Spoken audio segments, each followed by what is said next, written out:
ಆಸೆ ಇಲ್ಲದ ಈ ಮಣ್ಣಿಗೆ ನಿನ್ನ ಉಸಿರಲ್ಲಿ ಕಣ್ತೆರೆಸಬಾ.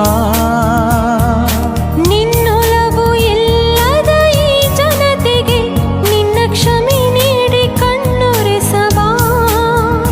ನಿನ್ನ ಮನದಾಸೆಗೆ ನಮ್ಮ ಮನ ಸೇರಲಿ.